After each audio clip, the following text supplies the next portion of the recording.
Good evening. I'd like to welcome everyone to the City Council meeting on August 23rd, 2022 at 7:07 in the City Chambers of Olivet City Hall. It is at 1140 Dealman Road, Olivet, Missouri 63132. Roll call, please. Councilmember Knox, Here. Councilmember Waldman, Here. Councilmember Clark, Here. Chairman Carl, Here. Mayor. Here. Next item. Item number 2 is communications. Mayor, we have no written communications. However, we do have a new police officer and a new firefighter to be introduced and sworn in. Great, thank you.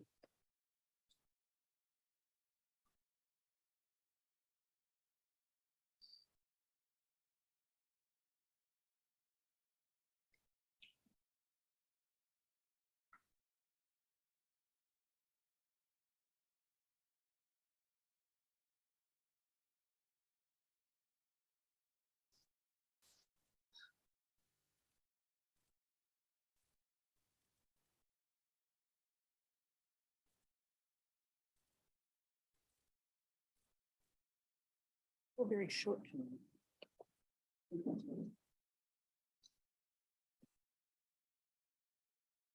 Suddenly I felt very short. I didn't realize it does this. This is fun. Okay, good evening. It's my pleasure. We're going to swear in Police Officer Amber Hawkins. And before I do that, I'd like to tell you a little bit about her and welcome her to this community of Olivet as a police officer. Officer Amber Hawkins is an accomplished policewoman with 7 years of experience in law enforcement. As a native of St. Louis region, she was inspired from a young age to join the force, serve, and bring forth positive change within the community. During her tenure with St. Louis Metropolitan Police Department, Amber has participated in countless investigations and has played an active role in gathering evidence in numerous key cases. Receiving multiple accolades for her efforts, she comes with experience in both long-term and short-term investigations, undercover work, community work, and has worked with the multiple agencies, including the FBI, Homeland Security, U.S. Marshals, and the DEA. Amber graduated with honors from Webster University, obtaining a bachelor's degree in criminology. Amber is a very passionate person about policing and aspires to relay that to the Olivet community with her diligence and through positive and fulfilling interactions. It's my pleasure to invite Amber up to be sworn in.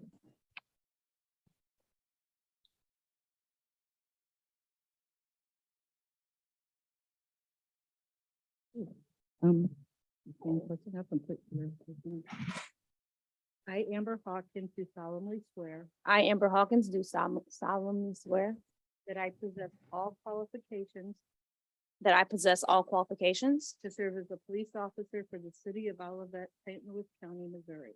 to serve as a police officer for Olivet, St. Louis County, Missouri, That I will support the Constitution of the United States and the state of Missouri that I will support the Constitution of the United States and the state of Missouri, and the charter and ordinance of the city of Olivet. and the charter and ordinance of the city of Olivet, And that I will faithfully discharge the duties of this office and that I will faithfully discharge the duties of this office by abiding by the law enforcement code of ethics.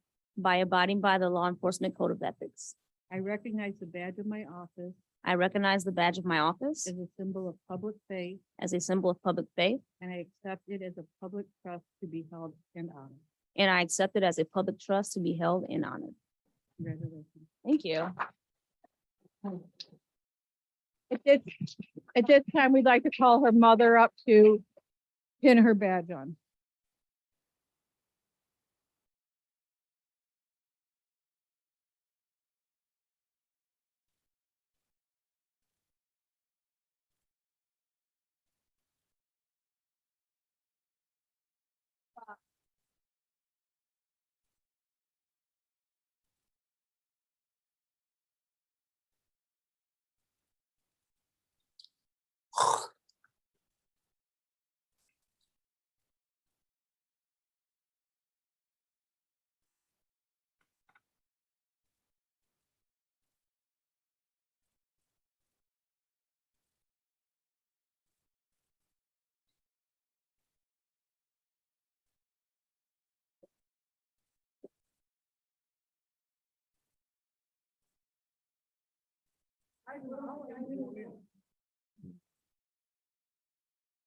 Let me move the micro. Come on, guys. You're obligatory, take your time.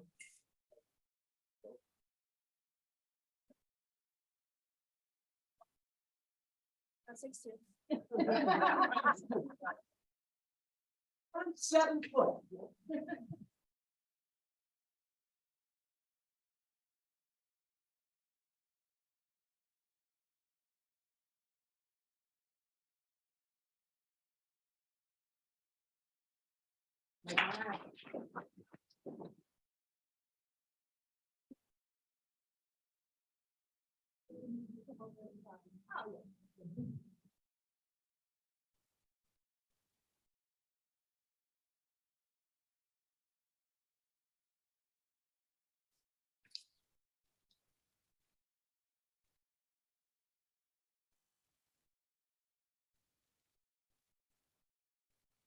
Now it's my pleasure and honor to introduce everyone to Will McClure, also known as William, from a very rural town in Liberty, Illinois.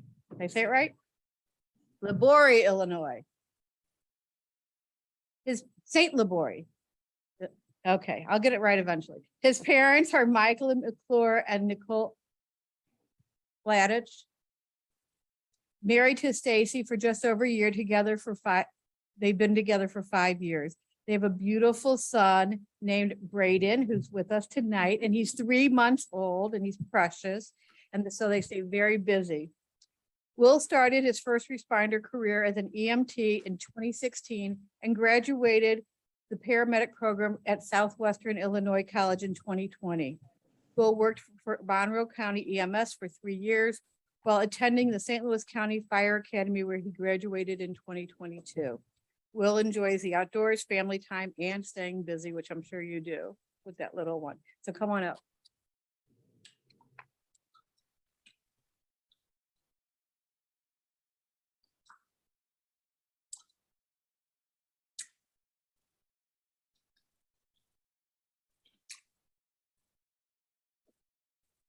I, William McClure, I, William McClure, do solemnly swear do solemnly swear that I possess all the qualifications prescribed by law for the position of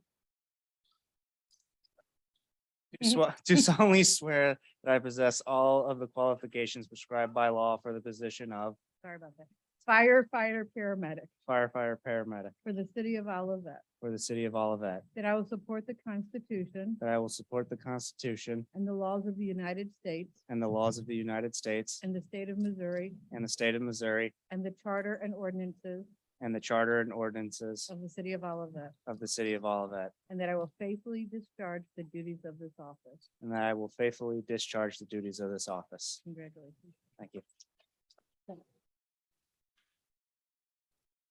So Stacy, his wife, will pin his badge.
Welcome.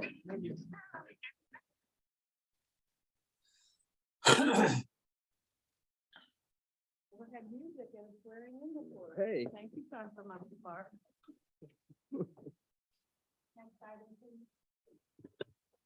Item number 3 is the city manager's report. Good evening. I do have a PowerPoint, but at first I wanted to talk a little bit about the construction at our parks.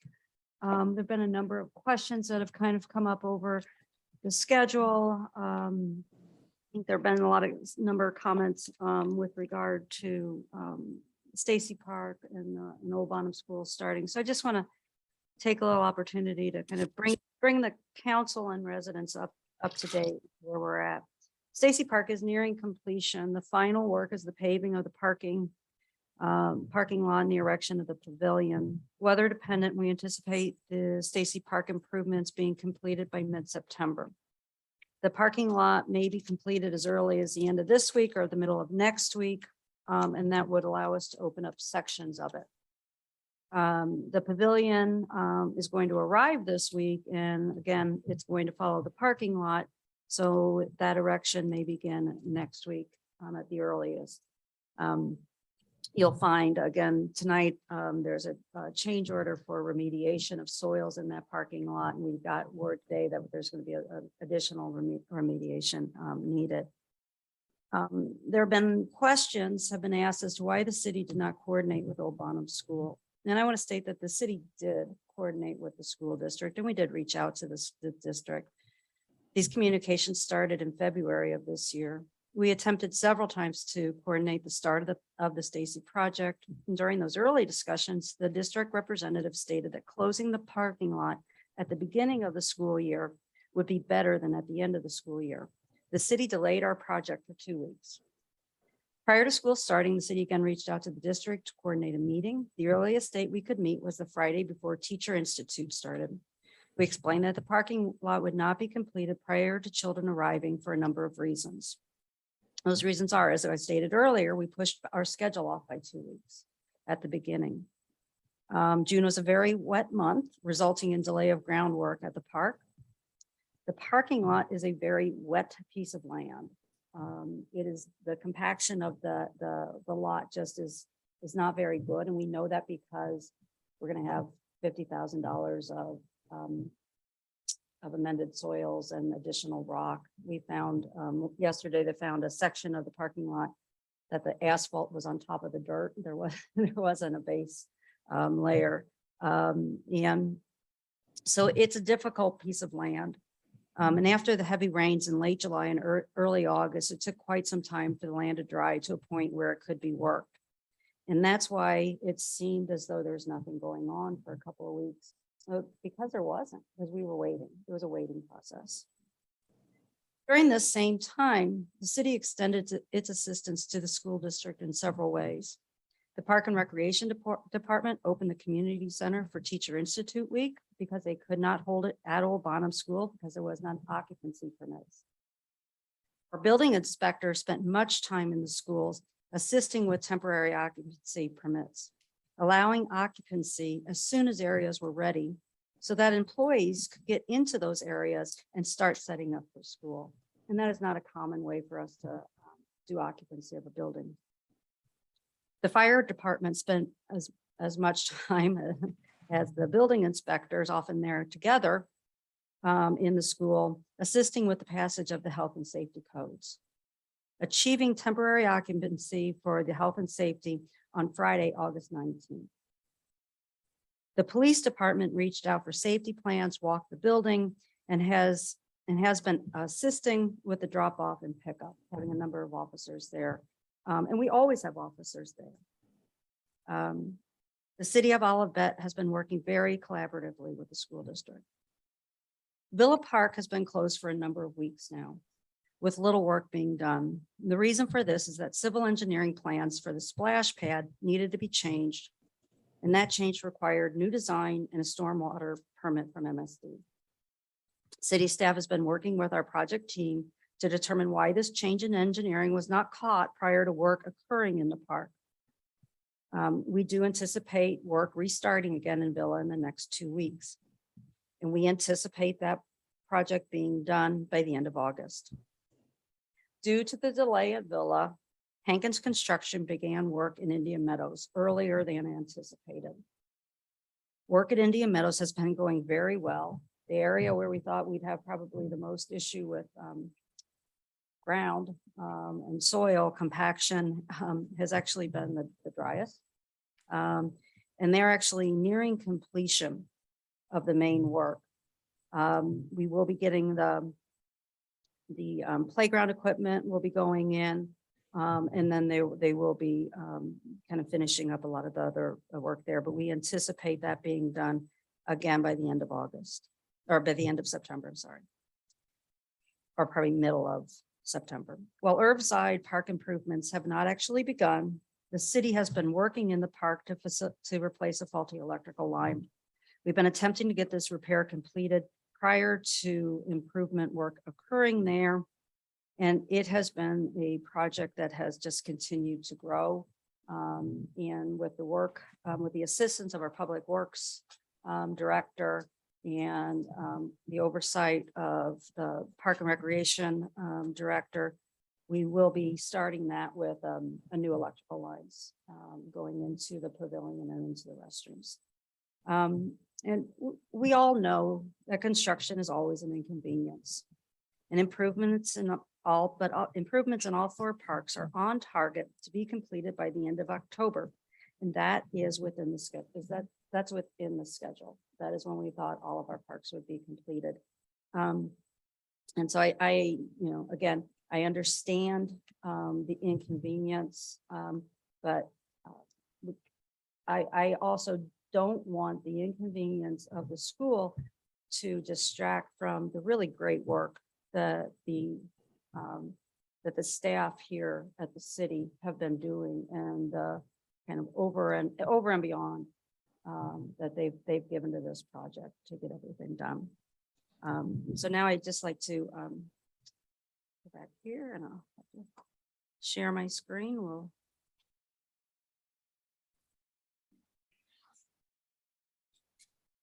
Ms. Sondig, may reinforce one of your comments, or I want to emphasize one of them, is that last spring, when we were ready to start and we pushed back the 2 weeks, if I recall properly, the school district also preferred that it's easier for us at the end of the school year, they prefer the parking lot be open and said it would be easier in the fall not to be. Yes. So, so I think that there's a misnomer in the communication, but a special thank you to our fire department, our police department, and to our planning and zoning department. So, and to you as well. News around all of that. Well, the city has recently posted 2 positions under our planning and community development department. We have a senior building official that was posted in-house and a planning and zoning coordinator. The senior building official was filled via promotion by Jared Kurtz. Kind of congratulate him on his promotion, but that just leaves another vacancy. So Jared's old position, building inspector 2, will also be filled or will be advertised. Planning, building inspector positions, planning positions are a little tough to fill right now. A lot of cities are looking for folks to fill those positions. This is just one of the stats that's in the department reports, and those department reports are all available online with the agenda. And it's just residential occupancy inspections. This is to date in FY23, and you can see that we're just doing, the building department's doing a lot of inspections on occupancy. A lot of those single family attached, those are new. Those are either new homes or those are homes that have had a lot of work done in those. Public Works, the Jacqueline Court and Charles Gate Drive slab replacements, about 95% done. They have kind of a little punch list going. They had kind of an odd little thing with a crack, but Bruce has been monitoring that, and that work will be done, should be done shortly. And one of the other projects that we've had going in Indian Meadows Park, again, this is separate from the work of the park improvements, is the restroom lateral, sewer lateral was relocated. So it was, that was kind of a bigger project that Bruce was able to work with MSD, which is kind of saying something, to allow us to get this work done prior to them coming in with their Pioneer line, sanitary line work. Municipals camp was a success. They had a full camp. And you can see they had the fire department, the police department. They had police, some police dogs come in. They had a police horse come in. You can see that bottom right, that those are all the kids that participated in our camp. The taller looking guy. Oh, wait, that's Bruce. I'm sorry. So it's really fun. It was fun. I think the departments like it. And I know the kids like it. The police department, they do an investigation, and they have 100% clearance rating as far as their caseload. And this year they were able to lock up the finance director. So that all worked out well too. At Warson Park, we had one of the dark sky events and this is one of the photos that was taken through the telescope at that August 6th event. So I just thought it was really cool. These are all from the department reports. Night out, just reminding folks, we have Night Out is coming up August 31st. There are a lot of ways to, you can sign up your subdivision. I believe we're up to 16 now. Yeah.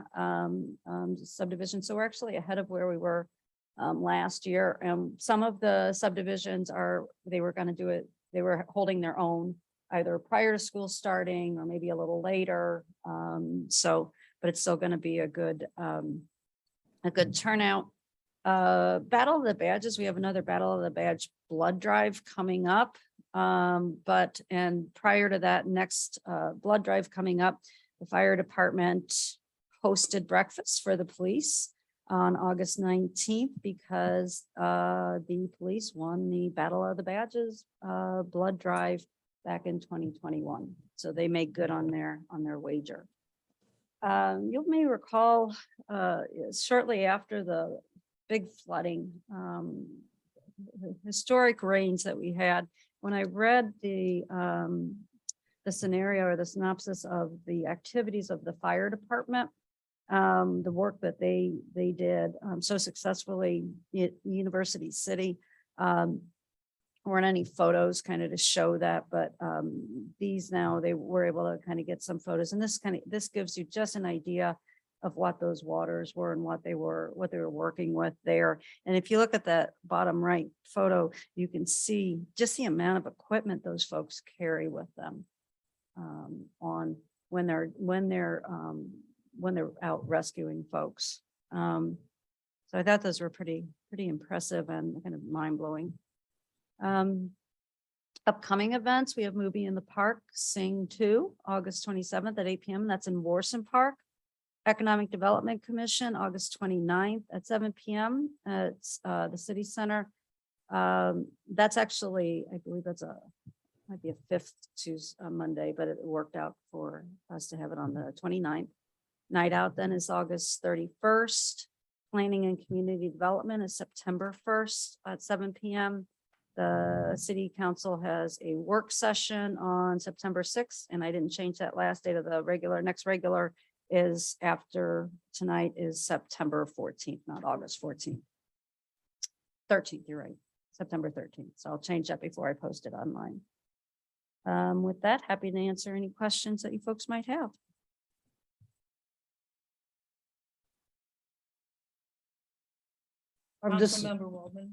Barb, this is Jared Stern. move from being hired as a 1 to a 2 to the next level? Correct, That's- correct. Yes, he's after Carlos's job.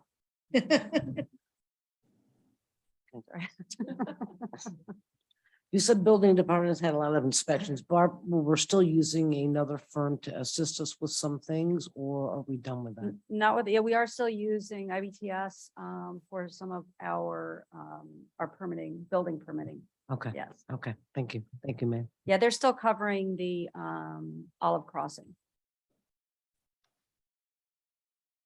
Any other questions?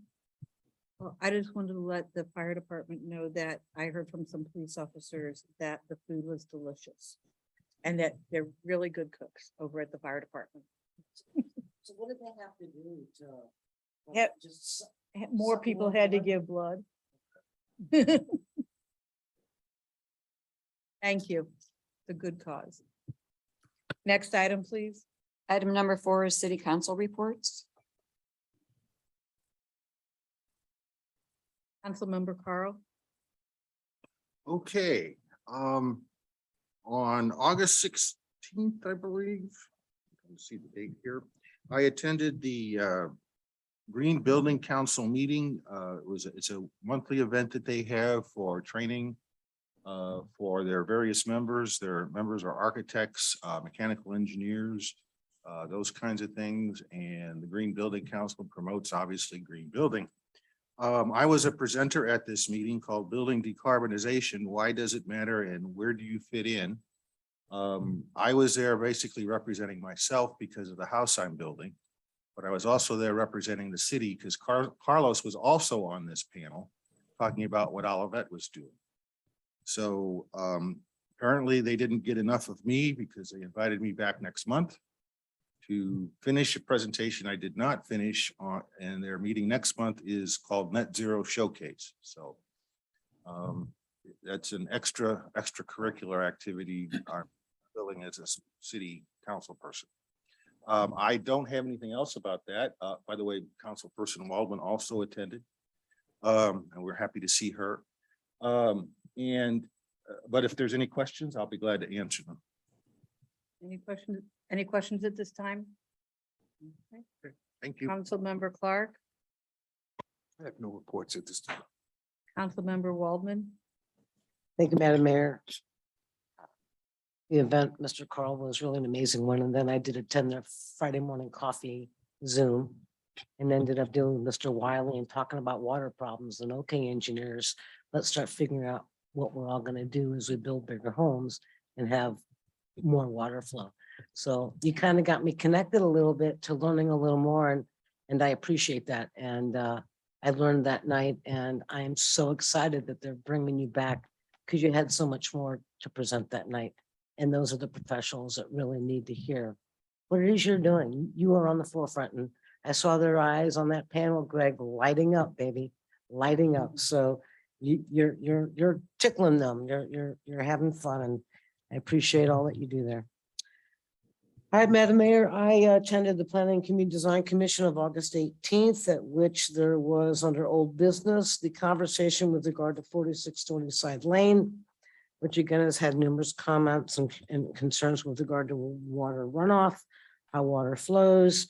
I was very appreciative of hearing the conversation that went on that night. As I had a previous conversation with the city manager and Carlos about the concerns as we go down the road and this subdivision begins to be the next area of tear downs and rebuilds and beginning to do things in basements and from land that is not very good clay to be dealing with basements historically. So that's hopefully going to be a very good beginning of the conversation as to where we continue to go with that. This was approved for the site plan, but the stormwater has not been approved on 4620 side, while the developer has agreed to work with some of the homeowners that have expressed concerns, some on 11 Ramsgate and 10 Ramsgate. So I always appreciate when the city is a part of that conduit of conversation.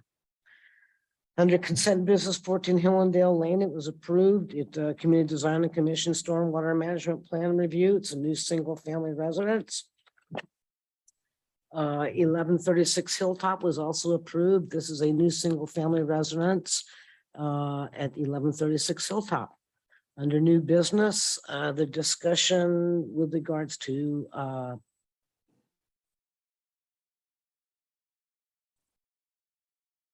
I'm sorry, under our other business text amendments with regards to the PA public activity and childcare was brought to the board. The city has proposed amending the special use permit for childcare to a public activity by right.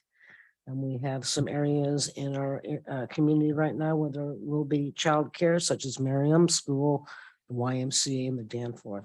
So that is another topic that is coming to the board. And that is all that I have to report at this time. Thank you very much. Thank you. This past week, I've attended 2 meetings. Last Wednesday, August 17th, I attended the Parks and Recreation Commission meeting. So I thought Barb was going to steal my thunder, but she didn't. So the youth sports, they, for the soccer team, we have over 500 students or players registered for this year. And we are just so excited, and it's the most we've ever had. And no, they told us it was the most. It's the most we've had in the past 10 years. So does that count? Okay. It's the most in recent times, but we're really proud and thrilled. And we have 16 teams, and they will be doing their practices. Some will be on Stacy Park, but and then some of the games, if needed, with the opening of the park, might be at other locations that have already been prearranged. We will be utilizing offsite fields if necessary.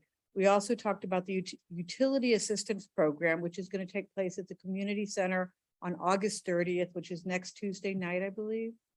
Oh, it's here next Tuesday night from 2 o'clock to 7 p.m. And that's also a very wonderful program that if you're interested in taking advantage of it, you should come by, and I'm hoping that we'll post more information about that on our website. It was a good meeting. We did a lot of catch up about talking about the parks, where we're at. And I think our city manager filled a lot of people in tonight already about where we are with the parks. Today I had the pleasure of attending the Housing Authority meeting. It was a good meeting, and they had someone there by the name of, I'm sorry, we had Nick Territo from Clifton Larson and Allen there to present the audit report. And basically the audit report was done over the last 5 months, and it reviews the responsibilities of parties involved with the Housing Authority, the financials, and communication. It was a very thorough report. They also they have 3 new hires, which is wonderful to see the structure of the Housing Authority taking new direction. They have a director of housing administration, a director of strategic initiatives, and a director of development. And they don't, the director of development doesn't normally come, but they wanted us to meet all 3 of these new people. As always, Olivet is currently at 100% occupancy rate, which is also something that's good for our community and the community at large. And then the new strategic director, her newest internal strategic initiative is going to be focusing on customer service and resident initiatives. So between now and December, by the end of the year in January, they will be ready to get this off the ground and going. So at the December meeting, they will tell us what steps they've taken, and by January, they'll be looking to begin implementation of this program. But it is being designed through a partnership with Rios, who came in and worked with them on deciding where the strategic plan should go. And they are going to focus on really being there more to do a better job at customer service and getting the residents involved. So are there any questions on either of those meetings or any of the other meetings? The Housing Authority meeting, favorite Rios. Rios Partners. It's someone who works with people on strategic plans. And Chief Knox, Council Member Knox. Did you attend any? No, Madam Mayor, I have nothing to report. Thank you. I didn't mean to skip ahead of you. Okay, are there any questions for any of the council members? Okay, next item, please. Item number 5 is the monthly financial report, July of 2022.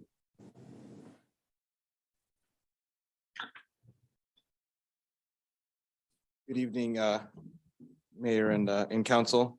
We have in front of us our just 1 month report for July. Won't find a whole lot in there. Revenues are down from where we thought they would be by about 27,000, and then expenditures down by 232,000. But before we get too excited, there's the reason for that is some of the timing of our insurance payments. You pay our insurance for our property casualty, just like property insurance, and our workers' comp insurance just twice a year. And that had that check run happened in August instead of July like we expected. And so we'll get all that caught back up next month, and should be right where we expect to be. So from there, again, with not much, just 1 month, not a whole lot of a story being told here. We can see though some things rolling forward, which keep going right there on the top of page 2. Our reserve policy there will be updated. We have our unaudited fund balances for 22, kind of where we thought they would be when we adopted the budget.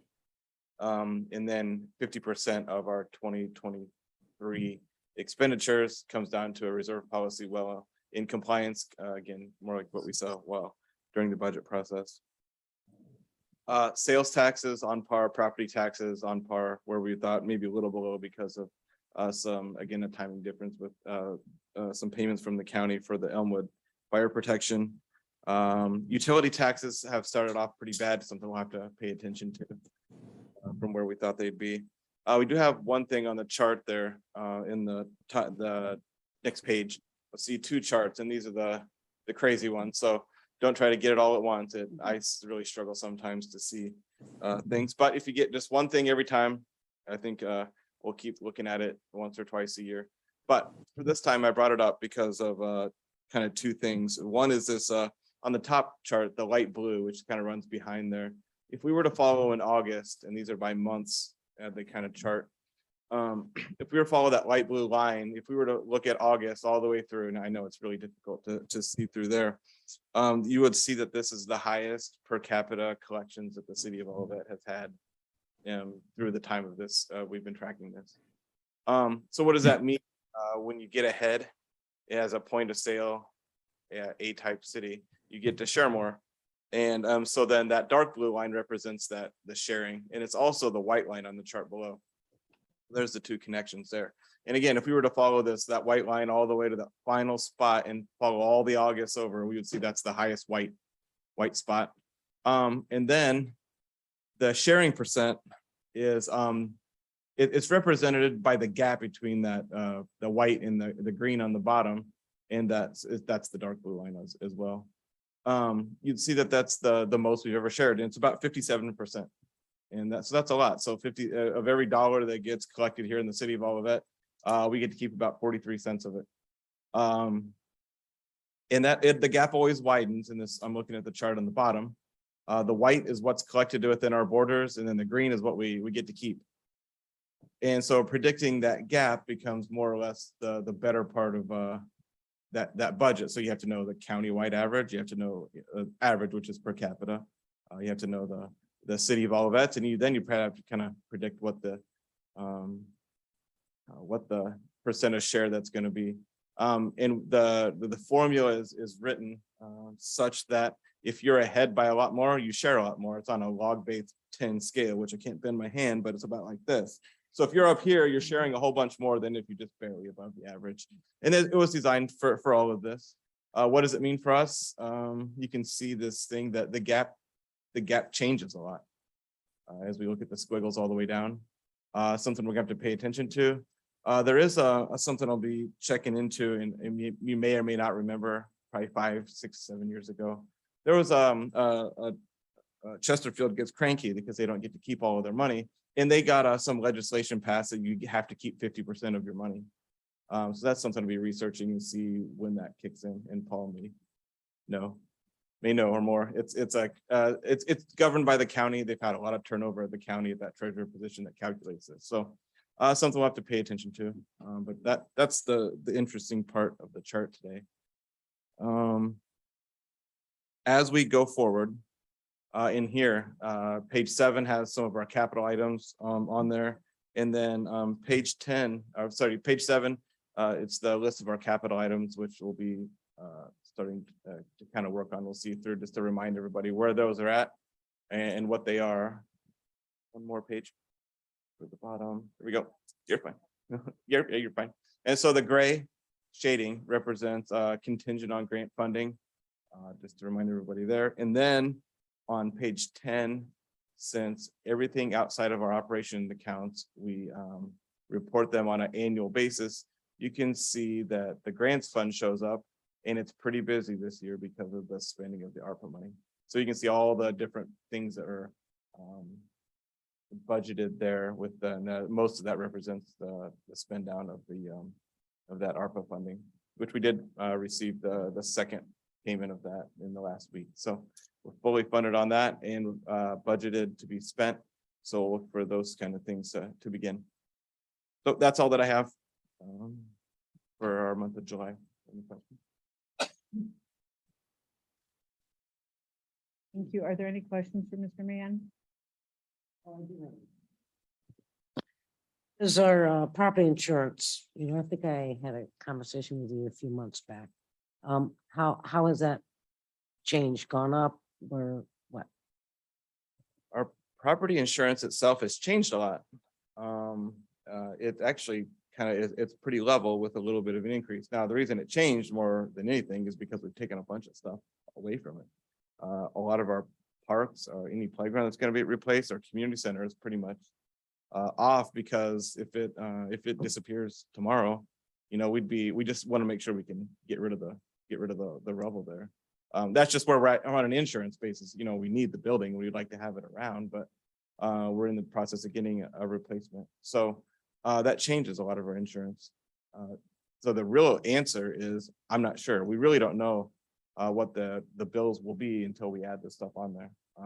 It will be higher. We've budgeted, I think, in the neighborhood, we were annualize it to 20 to 25% increase from the new equipment. It's more expensive. There's more of it. And then the community center is much larger and newer. So yeah, that's my answer there.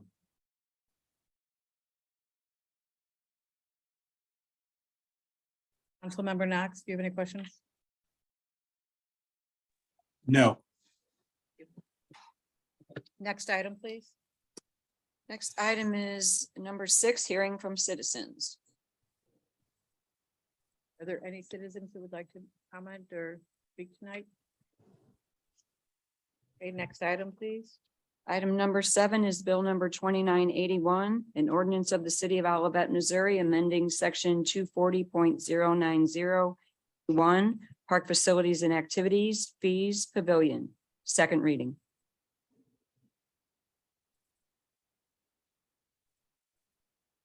Evening. Good evening, Mayor, council members, Beverly Tucker Knight, Parks and Recreation Director.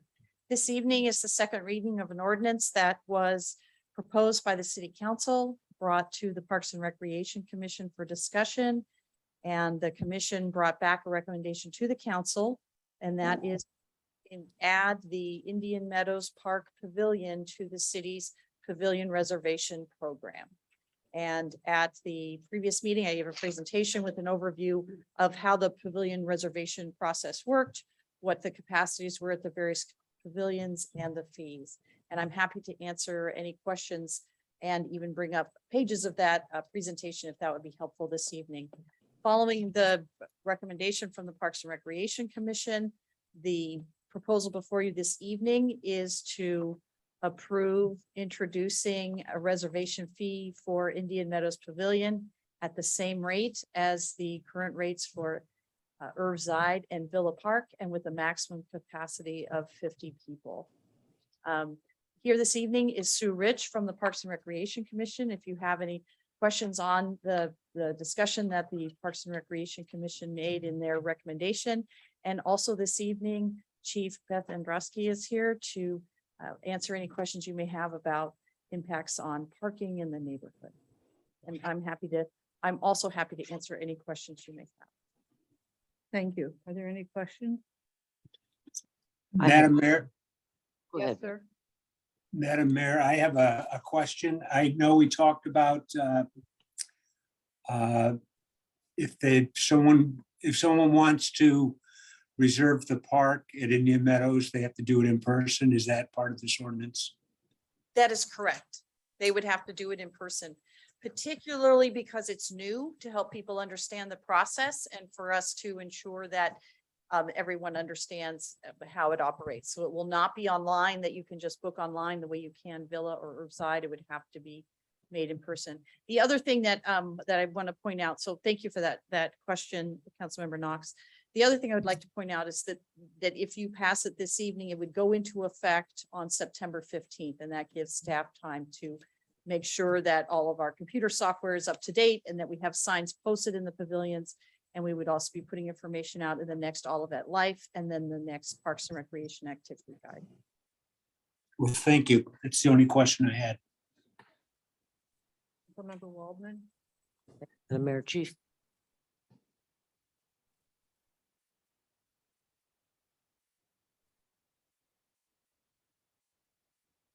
Hi, how are you doing? Mayor and council, yes. Okay, you were gonna answer this, the last one, but that's okay, you're doing it here.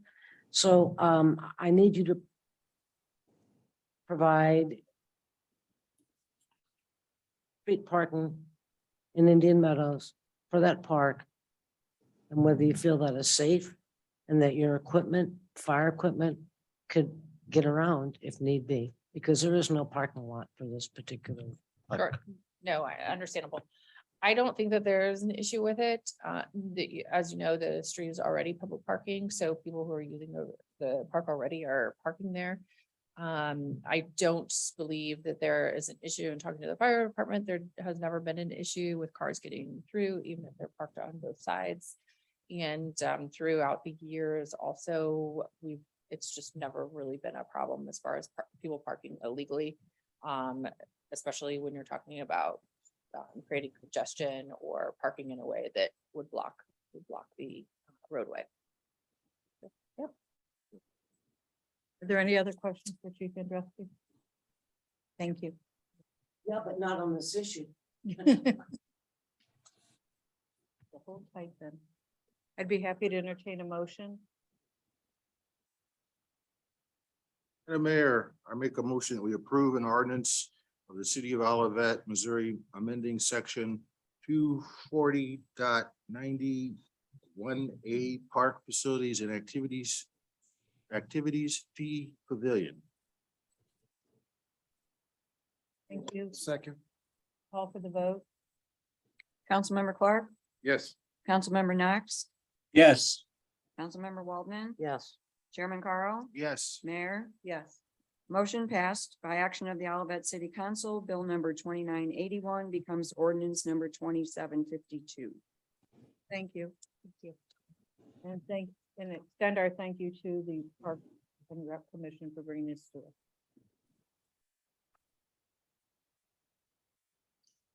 Next item, please. Item number 8 is bill number 2982, an ordinance reaffirming and adopting chapter 115, article 3, section 115.080 to 115.120, conflict of interest of the city of Olivet, Missouri municipal code, and establishing procedure to disclose potential conflicts of interest and substantial interest for certain municipal officials. Second reading. Mayor and council, this is every 2 years, you are asked to review your conflict of interest. Last year or 2 years ago, August 2020, we made some changes in the ordinance. This year, it's really up for just a reaffirmation and adopting so that we can send it into the Missouri Ethics Commission that this has been done. Question? Checked on Zoom. Are there any questions? Okay. I'll be happy to entertain a motion. Madam Mayor, I motion to approve Bill number 2982, an ordinance reaffirming and adopting Chapter 115, Article 3, Section 115.080 to 115.120, conflict of interest of the City of Olivet, Missouri Municipal Code, and establishing a procedure to disclose potential conflicts of interest and substantial interest for certain municipal officials. Second. Call for the vote, please. Councilmember Clark, Yes. Councilmember Knox, Yes. Councilmember Waldman, Yes. Chairman Carl, Yes. Mayor. Yes. Motion passed by action of the Olivet City Council. Bill number 2982 becomes ordinance number 2753. Next item, please. Item number 9 is the fiscal year 2022 Community Development Block Grant Funds reallocation.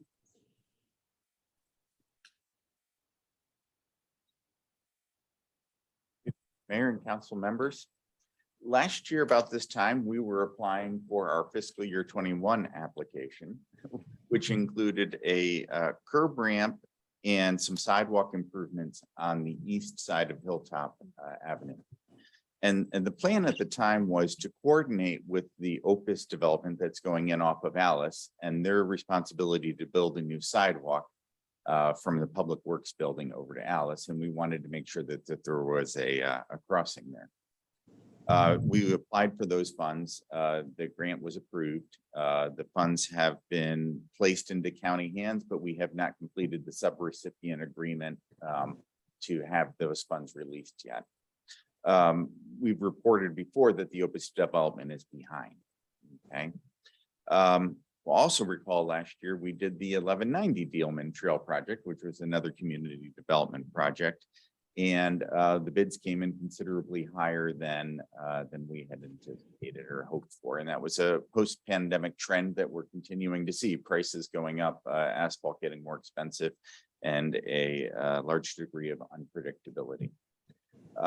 For the 1250 project, which is the next parcel to the north of Dealman Industrial across from Indian Meadow subdivision to continue north to the future Great Rivers Centennial Greenway crossing. We currently have $20,000 of community development block grant funds reserved. After some consideration, we don't think that's quite enough to complete the trail that far north.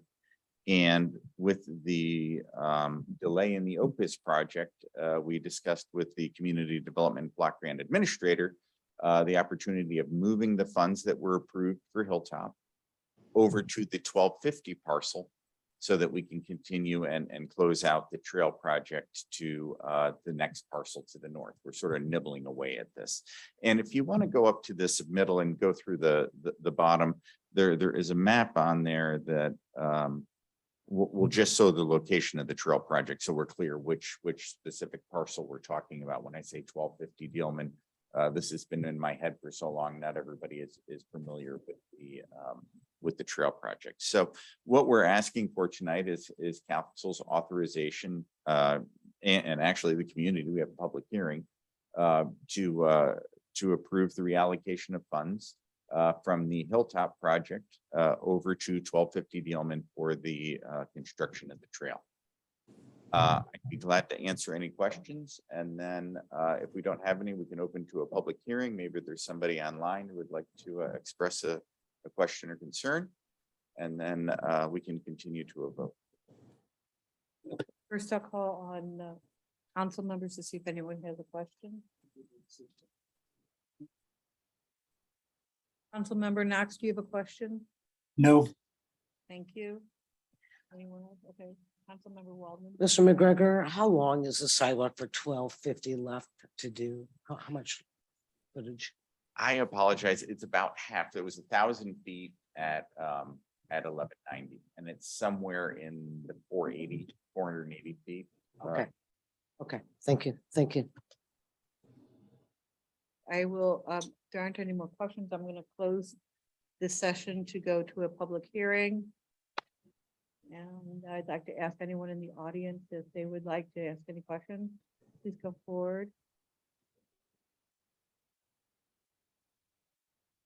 State your name and address and then fill out a card after. Oh, no, you don't have to fill out a card. Better. Sir Rich, 8927 Hilltop Manor Drive. So will the Hilltop project be something you'll go for future grant money to pursue as Opus finishes their project? That is the next agenda item. Thank you. Great question. Thank you. Are there any other questions or anyone online that would like to speak? Okay, we will close the public hearing. And I'll be free to entertain a motion.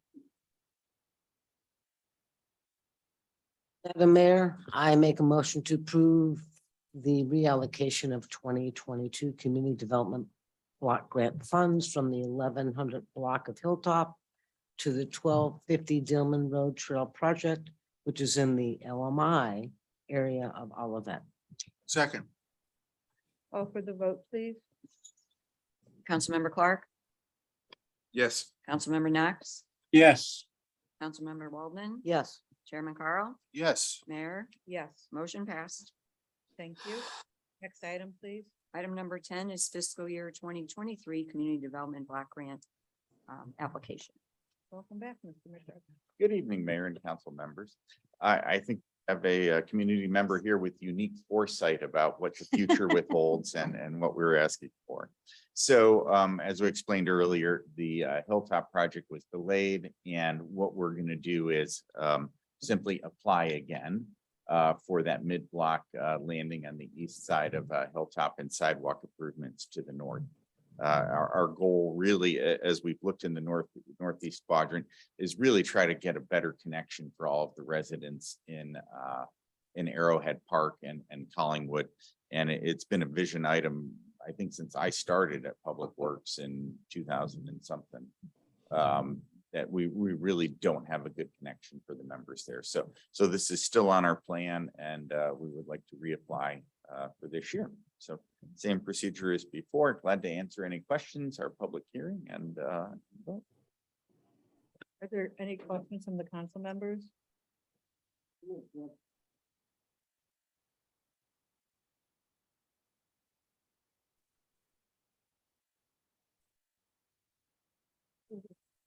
Just reallocated. Yeah. So we're reapplying, we're doing the same application as we did last year. We're just doing it for our fiscal year 22 application. Yeah, we'll close to a public hearing. Are there any questions from the public? See any? So we will reopen, and I'll be happy to entertain a motion. Mayor, I make the motion to approve the Madam Mayor, I make a motion to approve the reallocation of 2022 community development block grant funds from the 1100 block of Hill. Oop, am I on the same one as you, Greg? I don't know. Well, we hit the Yeah. next item. Oh, You have the wrong motion. We have the wrong motion. did I assemble these incorrectly? Hold on. Yeah. Oh, my goodness. I think when I merged the PDFs, I may have put both of them Yeah, you did. together. I did. You have the but- same language on both Yeah, of them, I because did. I I- did hit the next link. I motion to approve the reallocation of the No, 20 no, No Word of- application. Not Oh. reallocating, It would be application. to approve the application For of the 2023 2023 Community Development Block Grant for Funds 1100 block. for mid, Construction of a mid-block ADA landing and sidewalk improvements north. So moved.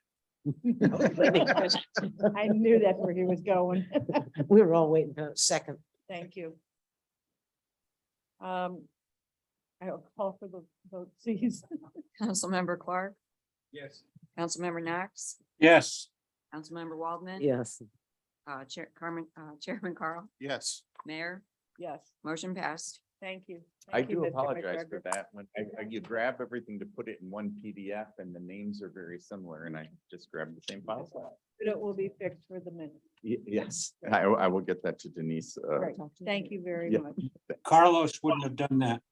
I. To go, baby. Where did that come? I think I'll be in employee assistance program tomorrow for support. On there. Yeah. Yeah. Okay, Okay. next item, please. Yeah. Item number 11 is the declaration of Public Works Asset number 1185, a Ford F-350 as surplus. Thank you very much again, council members and mayor. Shortly after I completed the status report, we took delivery of our new Ford F-350 to replace 6419, which is the 2008 dump truck. And I wasn't able to get the photos in the status report. We're currently testing and going through everything that was supposed to go through the build that was supposed to be included. And we are aware that they are backward, surprised that the actual V-box spreader to go in the bed to spread the salt is back ordered. So we don't expect that until hopefully in early November to get it, but that's just par for the course now. So so what we're requesting here is approval to put the old truck, the 2008 6419 approved for surplus, so we can put it out to auction when the time is appropriate, when we have the spreader in hand. Yeah, we won't sell it until we've got everything working and functional on the new truck. All for the vote. Question? Yeah, are you going Nope. for? No, I'm Okay, sorry. I okay, was- okay. I was- No, We you were answered, jumping in. he answered my question. Okay. There, yeah. Okay, Madam Mayor, I make a motion to declare asset 1185 as surplus with 29,484 miles. Call for the vote. Councilmember Clark. Yeah. Councilmember Knox, Yes. Councilmember Waldman, Yes, Chairman Carl, Yes. Mayor, Yes. motion passed.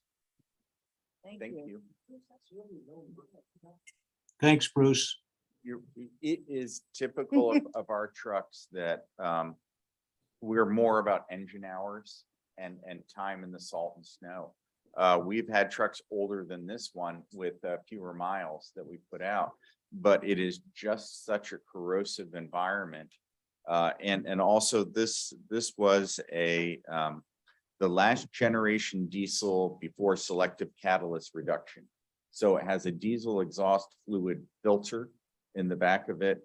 And it's a very complicated diesel system. It's been a very good truck, but we are in that risk zone of having to take the whole thing apart. And that engine bay, I think there's 6 radiators inside of that between the hydraulics and the different transmission parts, the engine.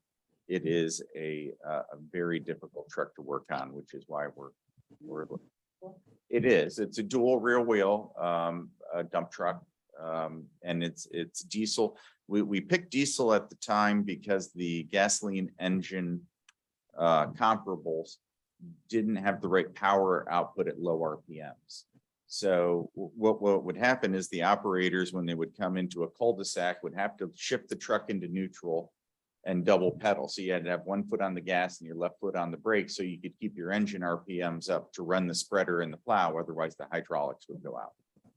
So we wanted a diesel because it operated at better at higher RPMs at lower speed. But the newer model gas engines have come around, which is why for the replacement is a gasoline engine. And we don't have to deal with all these the selective catalyst reduction and the depth filters, which can be quite cumbersome, especially on trucks like ours that don't run at high road speeds a lot. You know, we're doing everything at 20 miles an hour, and that's not the best for these engines. Very good. Thank you. Okay. Sorry, probably more than you bargained for. So this next item, I'm not sure if we're talking about cardiac or Cadillac. It's a Cadillac. Because it says Cadillac. Yes, next item, please. Item number 12 is purchase of a LifePak cardiac monitor from Stryker at a price not to exceed $2,500.24. Good evening, Madam Mayor, City Council, Ms. Sondag. Steve Carmen, Fire Chief, City of Olivet Fire Department. The City of Olivet Fire Department needs to purchase a cardiac monitor for frontline use. The fire department requests to accept the bid from Stryker for a LifePak cardiac monitor and equipment. The monitor will meet the needs or the requirements for the City of Olivet Fire Department. The Life Pack monitor is the only monitor that offers hands-on paddles for defibrillation and soft pad defibrillations as an option. That becomes very important because currently we are having issues getting the soft pads in. So if we have the hard pad defibrillator, we can use that to defibrillate a patient.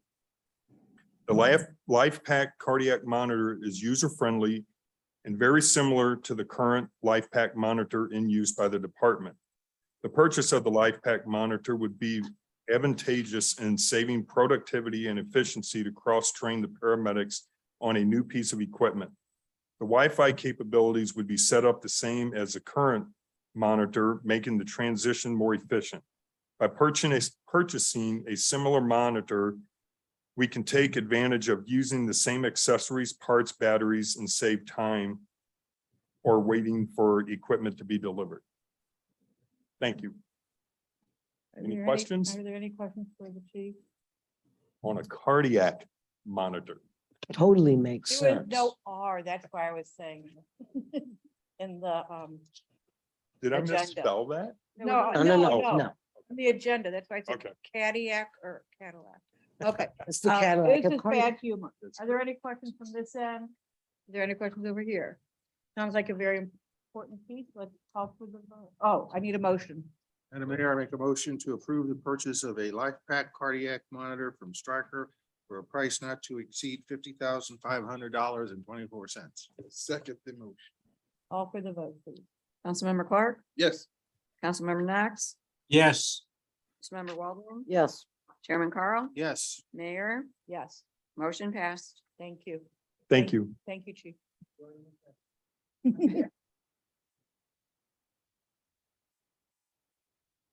Okay.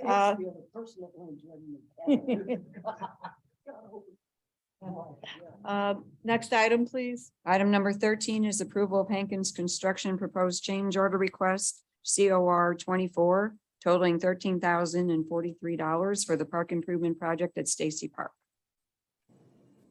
This is me, as the council is aware, change orders over the amount of 10,000 come before the council for approval. This is to remediate soft spots in the parking lot and the walking path area.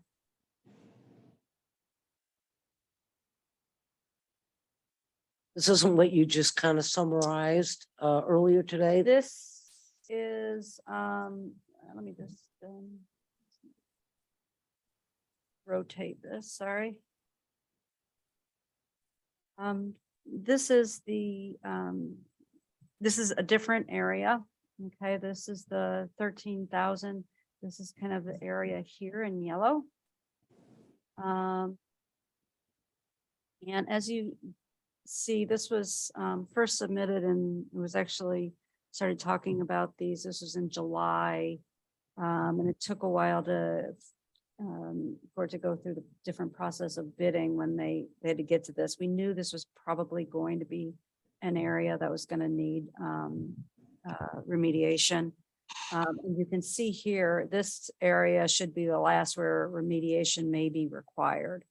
So this is what we're talking about tonight, this 13,000 right here in the yellow.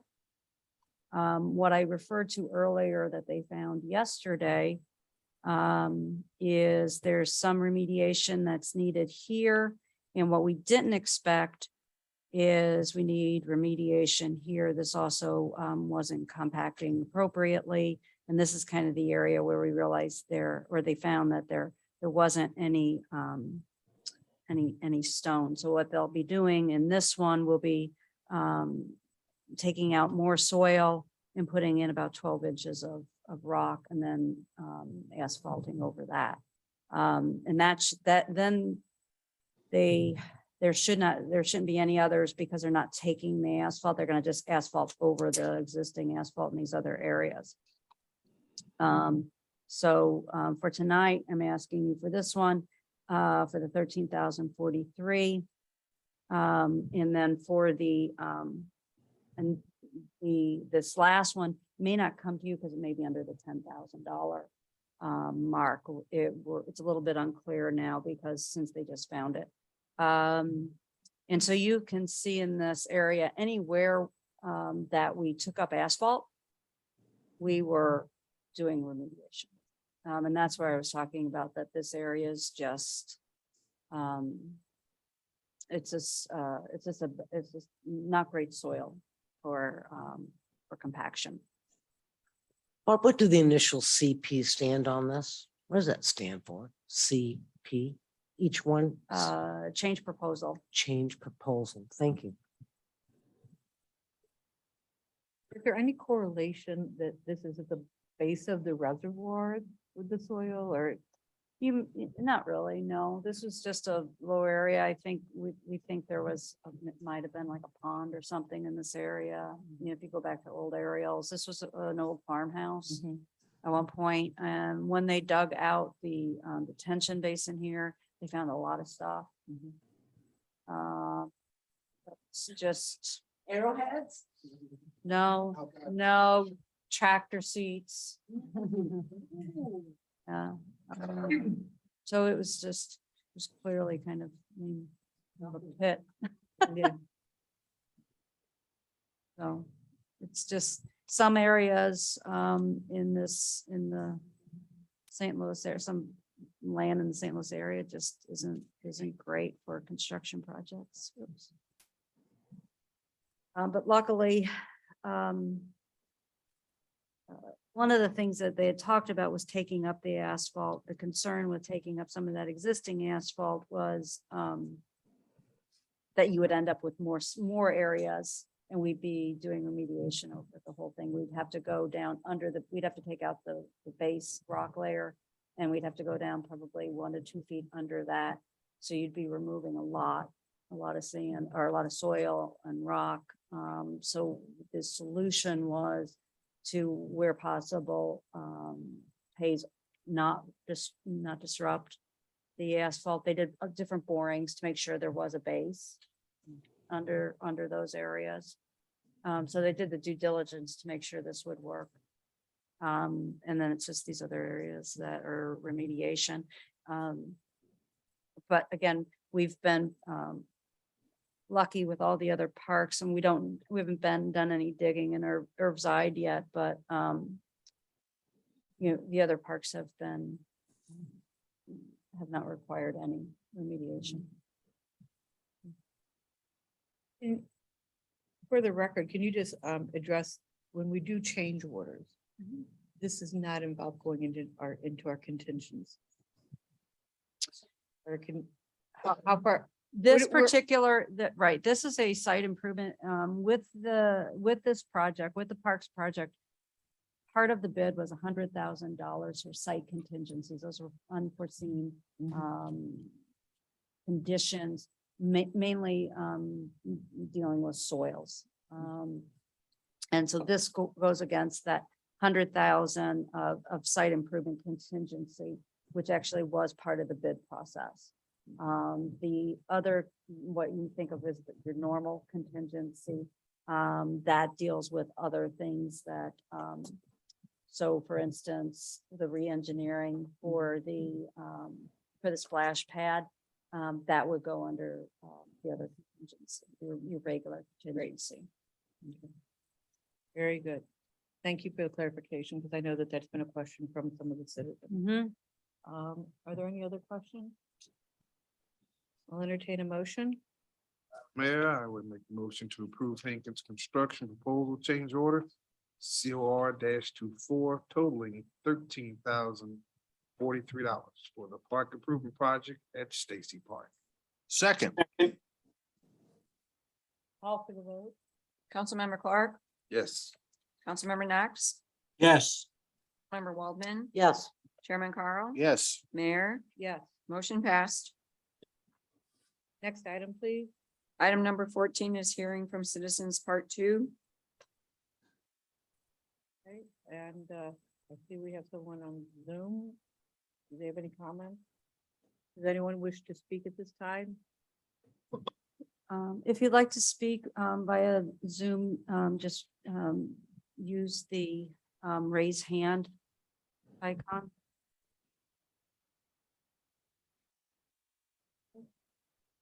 It appears we don't have anyone that wants to speak at this time. Next item, please. Item number 15 is review and approval of minutes. All right, Madam Mayor, I make a motion, we approve the council minutes from 2022, August 9th and 2022, July 26th as written. Second. Second, Call for the vote. Councilmember Clark, Yes. Councilmember Knox, yes. Councilmember Waldman, Yes. Chairman Carl, Yes. Mayor, Yes. motion passed. Next item, please. Item number 16 is the city attorney's report. Madam Mayor and Council, I just want to remind you that on the Price Road litigation, our quest to have the road unequivocally declared public. We have a hearing on Tuesday morning to do exactly that. Of the many defendants, vast majority are in agreement with us. We have two who have not opposed us, but they are in default. And I anticipate that the court will grant our motion and we'll have that judgment so that Opus has a clear road to connect to Price without any concerns. That's it for the report, and no need for a closed session tonight.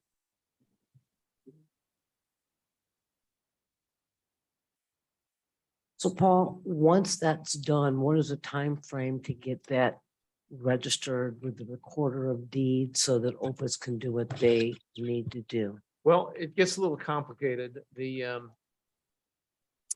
won't be registered with the recorder of deeds. Technically, it doesn't get registered with the recorder of deeds. But the finality of it is a little bit complicated because the railroad is asked to be excluded from the judgment. They're not opposing it. Frankly, they agree that it's a public road, but they do not want to put themselves in jeopardy because of the fact that their right of way still is under the Surface and Transportation Board jurisdiction in Washington, D.C. So we are waiting. We don't want to wait for them. And this judgment is going to apply to the land that isn't in the right of way, which is the land that Opus wants to connect to. And we have to wait until that gets resolved. The expectation is that they're going to transfer, they're going to do a deal with Great Rivers Greenway. And if that happens, we're just going to switch out the parties, and Great Rivers Greenway will then, I haven't asked them this, but I'm assuming they're going to consent to it as well. And that at that point, it'll be final. And we will have to record something, but not the entire judgment. Thanks, man. Thank you. Well, this time I would be happy to entertain a motion to adjourn. So moved. Second.